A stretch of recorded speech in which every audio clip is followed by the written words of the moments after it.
Et là, je vois cette photo qui est chère à mon cœur parce qu'en fait, c'est ma maison. Si je peux vivre, moi, dans une maison confortable, en bois, biosourcé, en fait, ça doit être possible et ça doit être accessible. Lui, c'est Franck Billot, fondateur du réseau Ecohabitat, qui œuvre pour l'amélioration thermique des logements. Et lui, c'est Yanis Alamraoui, coordinateur du projet UTC Changemaker. Il connecte étudiants ingénieurs et acteurs engagés pour la transition énergétique. On les a réunis pour parler logement. Comment rendre l'habitat de demain confortable, accessible à tous et respectueux de l'environnement.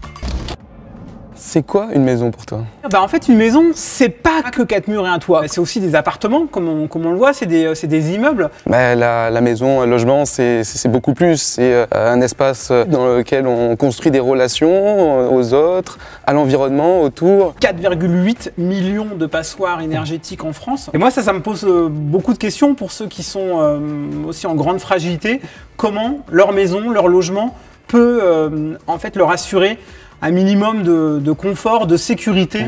Et là, je vois cette photo qui est chère à mon cœur parce qu'en fait, c'est ma maison et c'est tout le démarrage en fait de mon engagement en 2014. Et cette maison, moi, elle m'a fait prendre conscience que la technique, le fait de travailler en fait avec des corps de métier, des gens engagés dans les matériaux biosourcés, on pouvait en fait rénover des maisons. Il y avait tout un marché, en fait, une activité à développer. Si je peux vivre moi dans une maison en fait confortable, en bois, biosourcé, en fait ça doit être possible et ça doit être accessible. C'est devenu en fait voilà mon projet en fait on va dire d'entrepreneur en fait social qui est aujourd'hui d'accompagner des propriétaires très modestes qui vivent dans des passoires énergétiques pour leur permettre de rénover, d'améliorer leurs conditions de vie et de rendre en fait à la fois leur vie digne parce que en fait elles vivent dans un habitat digne.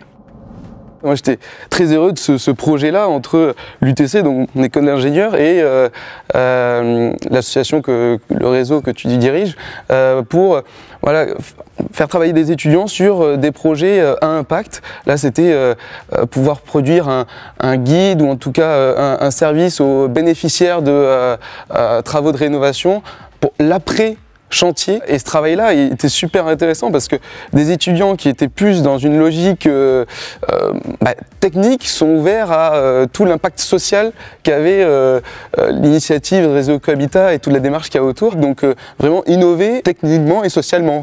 Et les deux vont ensemble. On peut faire de la transition écologique un véritable levier de justice sociale. Il y a des changements en fait culturels en fait à opérer. Les artisans ne peuvent plus fonctionner en fait.